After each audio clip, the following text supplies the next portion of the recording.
administration. Here's how this whole thing starts against Donald Trump.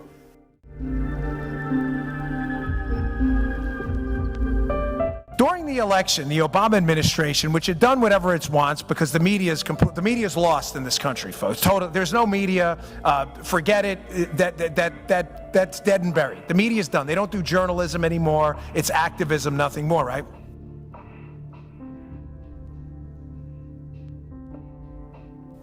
The Obama administration had grown comfortable with the idea of weaponizing government against their political enemies. It had happened over and over again. We had the IRS scandal, we had the AP phone records scandal, the Jim Rosen Fox News scandal, and I ask you this, what happened to any of the people involved? Anyone? Yeah, the answer is nothing.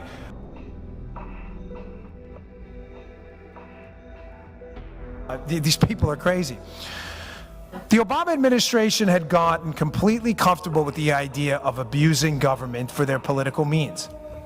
So what happens? This plan gets hatched, and I'm going to be candid with you. Where exactly it's hatched, nobody is yet sure of to this day. Matter of fact, if you're familiar with my commentary on Fox, I say often one of the great mysteries of this case is what's paragraph 1?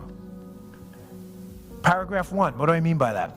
When I was a federal agent, when you arrest someone, you have to do what's called an MR, a memorandum report. Paragraph 1 of that MR is always how the case started. I got a call from Jane Doe, bank fraud investigator, said this credit card number was stolen on April 14, 2015. I made a few calls, and the next thing you know, it's an 80-page report about this massive scheme. Paragraph 1, though, always lays it out. Always. Do you know to this day we still have no idea what paragraph 1, the why they started to spy on the Trump team was? Now, I get it. It was for political. I get that. But at some point, somebody, you have to understand, folks, had to put down on paper a semi-legitimate reason to start the most massive spying operation in a political campaign in U.S. history. Do you know nobody to this day will tell you what that is? I know what it is. So the first plan they do to hit the Trump team, folks, is they learn to manipulate these about queries in the NSA database. The NSA has a database of a whole boatload of information, metadata, texts, that kind of stuff. How it works is too complicated in the time I have. But what you can do is you can query that NSA system and you can get a whole lot of information. Well, what happens? This is plan A. This is how they're going to get the information. I hope, if I'm not following, please stop me, because this is important. The Obama administration figures out that through unmasking, in other words, wiretapping people, pretending they're targeting foreigners, and then querying information in this database, that they can get all the political opposition research in the world that they need against the Trump team. It's beautiful. No one's going to call them out. The media's on their side, right? But there's a good guy in this. There's a white hat. Somebody in the government sniffs this thing out. That's why I tell you, this wasn't plan A, this was the plan. They were going to unmask people, wiretap people, and they were going to query this NSA database and get all the information they needed about the Trump team. But somebody smells a problem, and he's not having it. And he's the white hat, he's the good guy in this story. And it's Mike Rogers of the NSA. Mike Rogers of the NSA senses that there's something wrong about these about queries. In other words, who's tapping into the database here and making political queries? Now, folks, some of you, I don't know your politics. I assume most of you are conservative, libertarian, or Republican, but that's fine either way. If you doubt any of what I'm telling you, just Google the FISA Intelligence Surveillance Court, their report on about queries. Because Mike Rogers goes to the Foreign Intelligence Surveillance Court and says, Houston, we got a problem. These queries are supposed to follow very specific guidelines about terrorism, and all these metrics have to be, you can't just spy on Americans in the database. The FISA court looks into it, comes back with a report that was released in March of 2017. Ladies and gentlemen, that is devastating. If you haven't read it, you were doing yourself a great disservice. Page 80 specifically is horrifying. Apparently, the NSA database was being queried by private contractors working with the FBI. These were not even government officials. People within the government were using private contractors to query information they had no judicial or legal authority whatsoever to look at. Rogers smells a rat. People panic in the government. Now, conveniently, what happens right after the election? I'm going to put these pieces together and things will start to make sense. Donald Trump's elected. He's the president-elect, right? 10 days after the election, Rogers, who knows this has been going on the whole time, these unmaskings, the tapping of the... Now does the Donald Trump tweet, they tap Trump Tower, then how does it make sense? He got the wording wrong. He didn't understand exactly how it worked, but the idea was not wrong. Donald Trump's not stupid, trust me. Guy got elected president, earned $1 billion. I love, by the way, I love how these journalists criticize him. The guy's making $25,000 a year writing clickbait pieces for BuzzFeed. Like, Donald Trump's an idiot.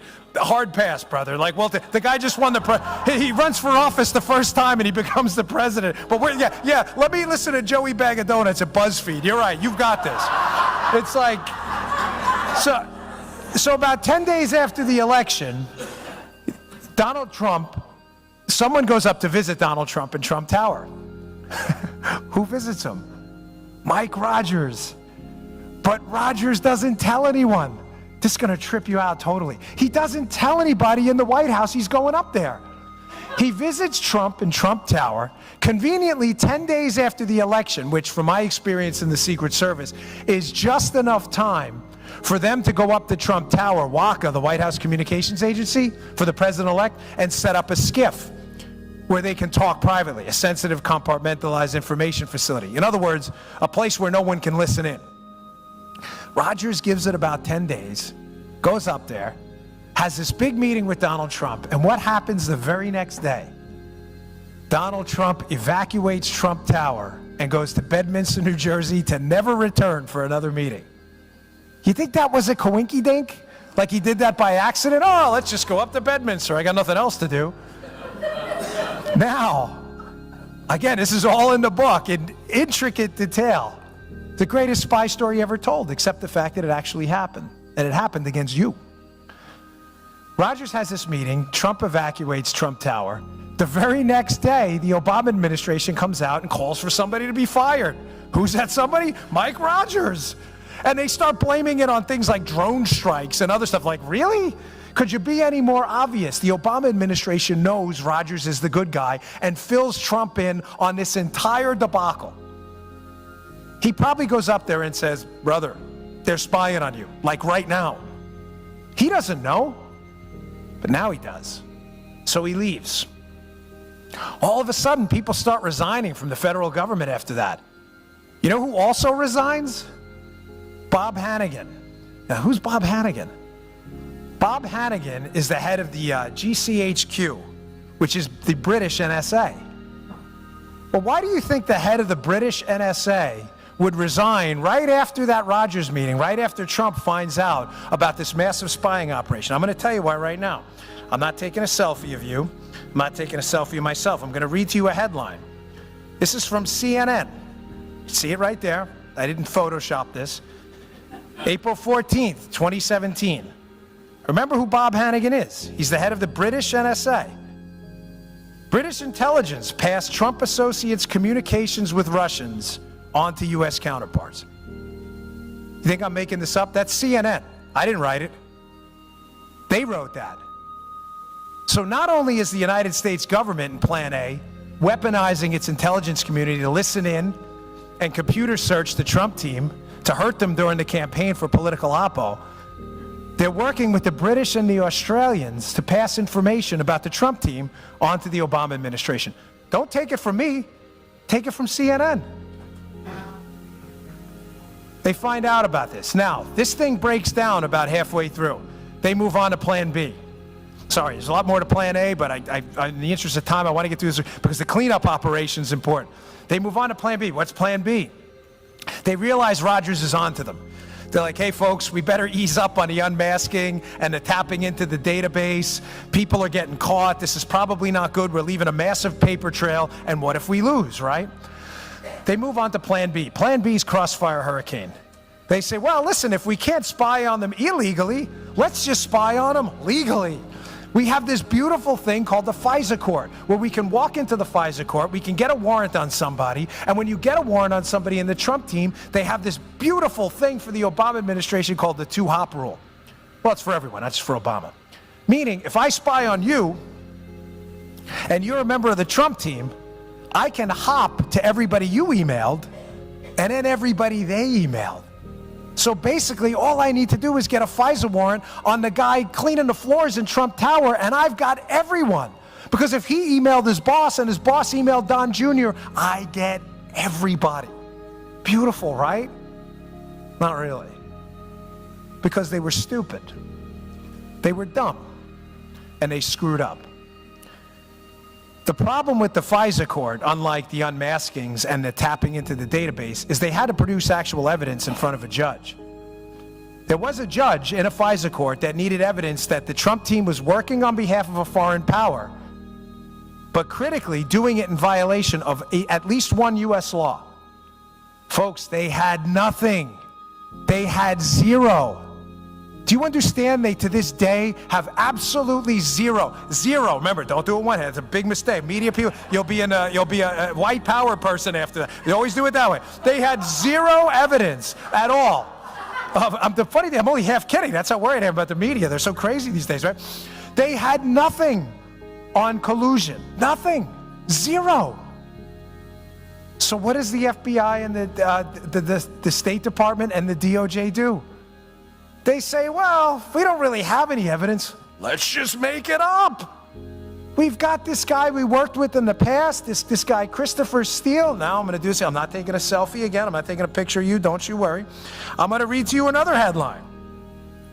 You need to write this down because this one's going to blow your mind. Any of you read the dossier? You haven't, right? Not many people have. You should. If you haven't read the dossier, don't you worry.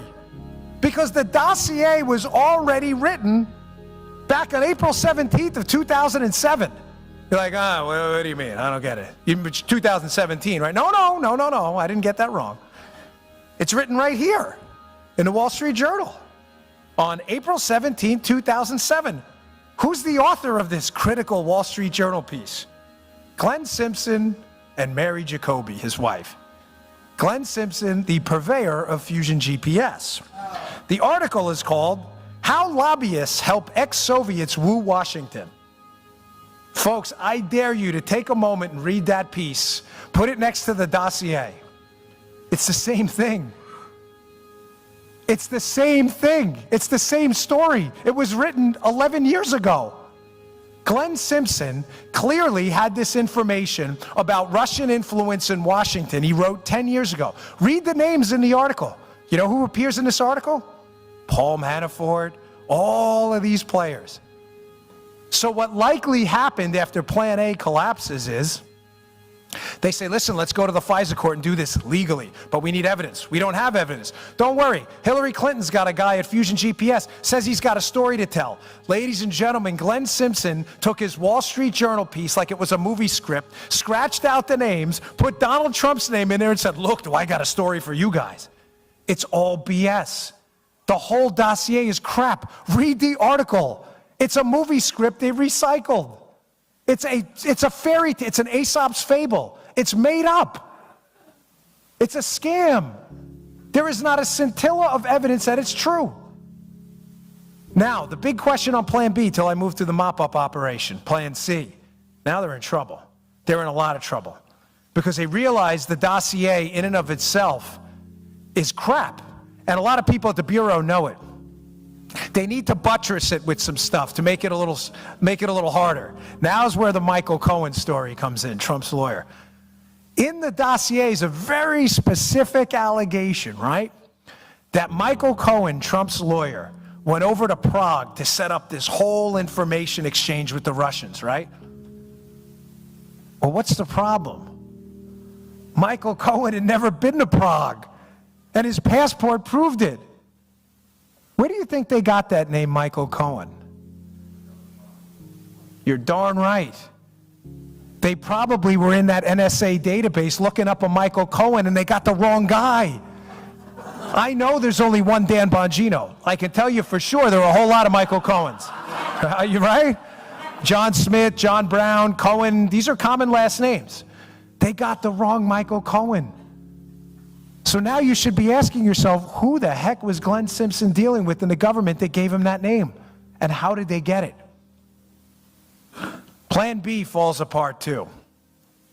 Plan B falls apart because something happens in November. Donald Trump wins. Nobody, I'm telling you, take it to the bank, cash this check, and spend the money. Nobody saw that coming. No one. Everybody thought Hillary Clinton was going to get in. This was all going to go away. They were going to appoint their own attorney general, probably John Brennan, and this story is never, ever to see the light of day, not in their lifetimes. But make no mistake, they know what they did. They all know what they did. Every single one of them. So they have to move on to Plan C. Plan C, I call it clean up on aisle 4. Now they're in trouble. They know they've got white hats in the government. I know one of them right now that's still in the FBI. That's unquestionably cooperating with this investigation, if you know how to read the tea leaves. And if you read the book, you'll figure out who it is. People start cooperating and talking, and now people are panicking. Now does John Brennan's meltdown after the election make sense? He's the head of the intelligence community who, again, another thing for you to Google, but it's all in the book again. Who do you think John Brennan met with right before the election at the, quote, director level as reported on by multiple media outlets? Bob Hannigan, the same guy from the British intelligence agency that quits right after Trump's election. He quits 10 days after and doesn't tell anybody about it. He says, oh, I'm leaving for family reasons. What do you mean? You related to Donald Trump? What do you mean family reasons? Family reasons, you're leaving because Donald Trump got elected. Who also quits? John Carlin. Who's John Carlin? He's the head of the Department of Justice National Security Division, the final division in the Department of Justice to put their John Hancock on the FISA warrant. He quits right after the election. Who did John Carlin work for? Now clean up on aisle 4 is going to start to make sense. Who did John Carlin work for before he got there into the DOJ?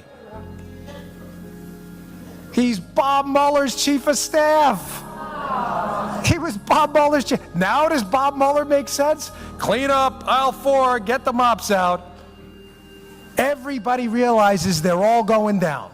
They faked a FISA warrant. They have been involved in massive unmaskings. Susan Rice, Samantha Power. They have been busted by the FISA court, tapping into the NSA database for about queries. They left a paper trail 65 miles long. Bob Mueller has to clean this whole mess up. Bob Mueller is the only... Do you notice how right away they had the name? So Bob Mueller's old chief of staff, he's the cleanup guy. Listen, make no mistake. Bob Mueller's job right now is one thing and one thing only. Keep the heat on Donald Trump relentlessly for anything. Jaywalking, ripping off mattress tags, combing his hair the wrong way. Keep the attention on Trump no matter what, because the minute the Bob Mueller thing is dissolved, all of this is going to come out, and it is hell hath no fury.